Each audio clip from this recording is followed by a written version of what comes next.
Oh, Daftman here again. Just a little project that I posted a diagram for on the Teep forum, and I've had a few emails saying it won't work, it can't work, blah blah blah blah.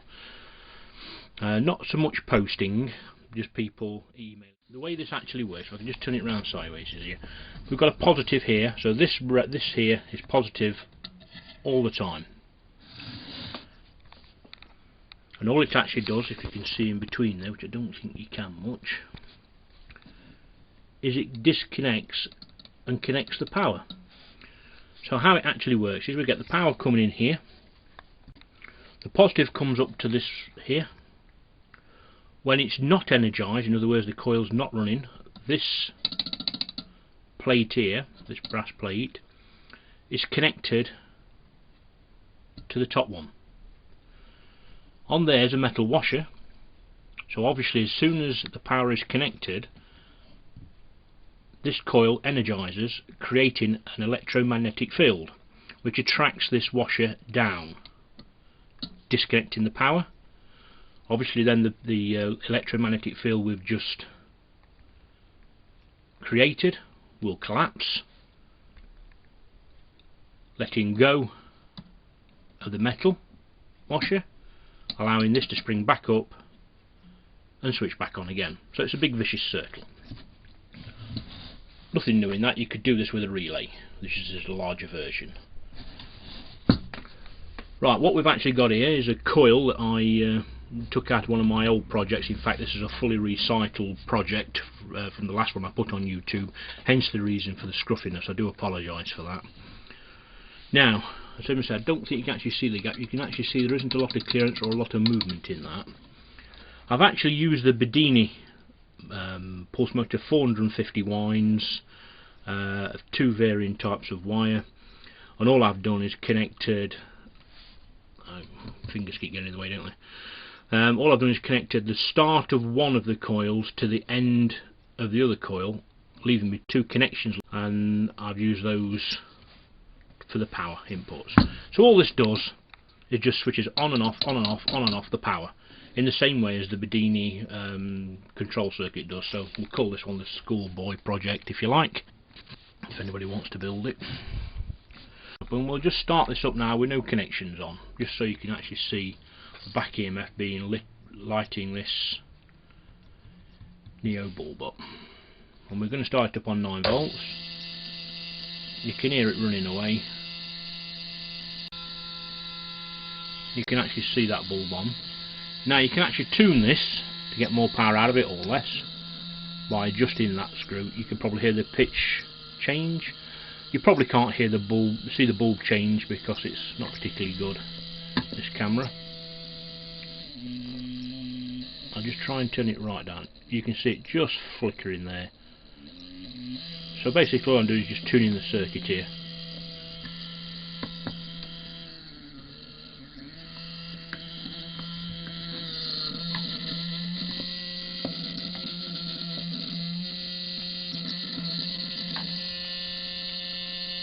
And there we go, and that's it running, lighting the bulb, the Neo.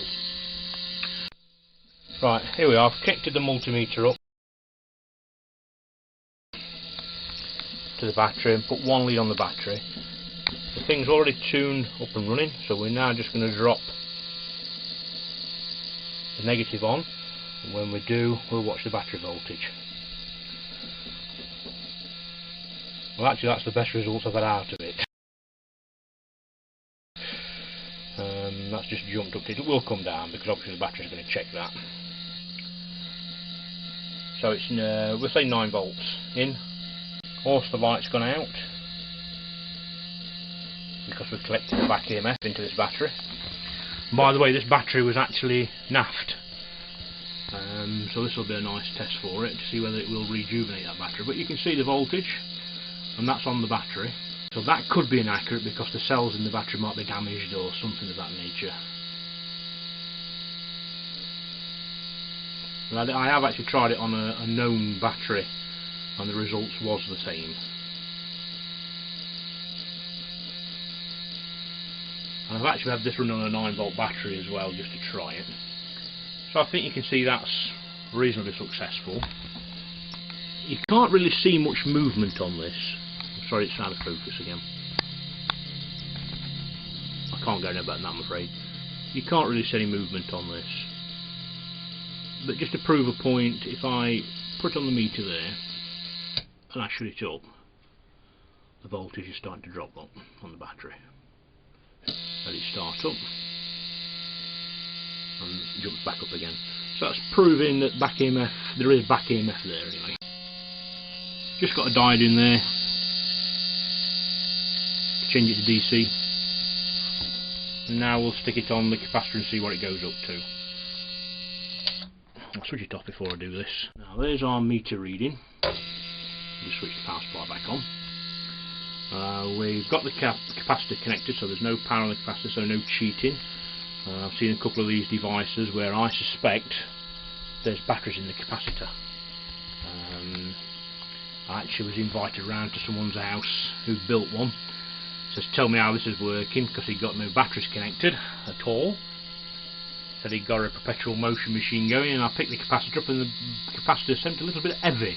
So I looked at the bottom and sure enough the batteries in it. So I'm very dubious when I see these things now. Right, let's put the negative on. Let's see if we can watch the meter. No, sorry about that. We'll dob it on anyway. We'll see. Oops, out of range. We'll put it on the 1000 volt range to start. No, with 200. Remember, we're only filling a capacitor, so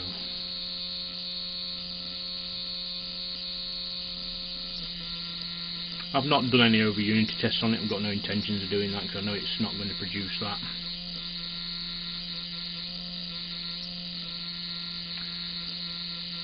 Now on this particular one, I've just used an old Bedini motor from a recycled unit, as I've said earlier, and I've just connected the two coils together. So the trigger coil and the wind coil are being used as one coil. In other words, the start of one coil goes to the end of the other coil, and then you've just got two connections left, which is your positive and negative input and your back spike output. I'll just let it get to 100 volts and then I'll switch off, not bore you too much. Does charge your battery well. I've used it for doing that, and I've used it also as a quick test. In fact, the light's on permanently now. There we go, 100 volts. Not as I want to put the finger across that now, so I'm going to switch it off and let it. It will actually go right up to about 150, 200 volts. You just keep filling it. But just to prove to you it works, just drives you absolutely nuts with the buzzing.